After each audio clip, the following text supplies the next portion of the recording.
எல்லாருக்கும் வணக்கம். வாழ்க வளமுடன். இன்னைக்கு இட்லி பொடி செய்வோம். எப்படி செய்யலான்னு பார்க்கலாம் வாங்க. நல்லெண்ணெய் ஊற்றிக்குவோம். பெருங்காயம் ஃபஸ்ட்டு போட்டு பொரிச்சு எடுத்துக்கலாம்.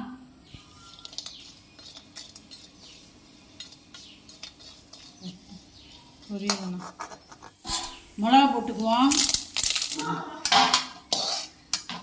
உளுந்து போல் எடுத்து வச்சுருக்கேன், வறுத்து எடுத்துக்குவோம். வச்சு தான் பொரிக்கணும். இட்லி தோசைக்கெல்லாம் நல்லா இருக்கும் தொட்டு சாப்பிட்றதுக்கு. உங்களுக்கு உரப்புக்கு தகுந்த மாதிரி காரம் போட்டுக்கலாம், மிளகா சேர்த்துக்கலாம். நான் 12 மிளகா போல் சேர்த்துருக்கேன். எங்களுக்கு காரம் கம்மியாக தான் நாங்கள் சாப்பிடுவோம். நீங்கள் காரத்துக்கு தகுந்த மாதிரி நீங்கள் கொஞ்சம் அதிகமாக சேர்த்துக்கலாம். பிடிச்சிருச்சு. உளுந்து எடுத்துகிட்டு கடலைப்பருப்பை வறுத்து எடுத்துக்குவோம். நல்லெண்ணெய் கொஞ்சம் சேர்த்துக்கிட்டு கடலைப்பருப்பை வறுத்து எடுத்துக்குவோம்.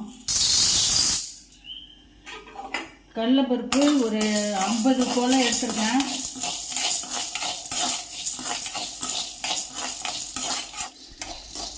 நல்லா செவந்து வந்துருச்சு. கடலைப்பருப்பு எடுத்து கொட்டிடுவோம்.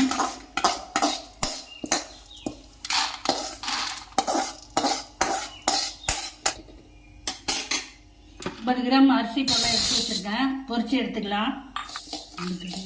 அரிசி பொரிஞ்சிருச்சு. இந்த ஸ்டேஜில் எடுத்துருவோம்.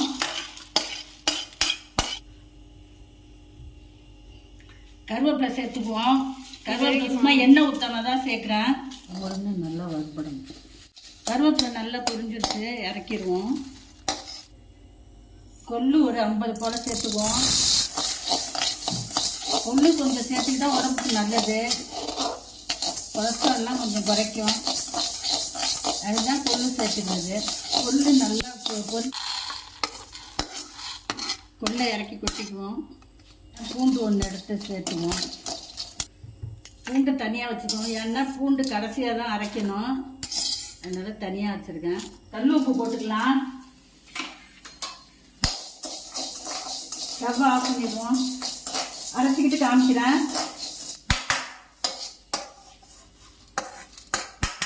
வேணுங்கிற அளவு போட்டுங்க உப்பு.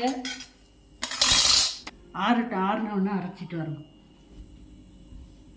வந்துடுவோம்.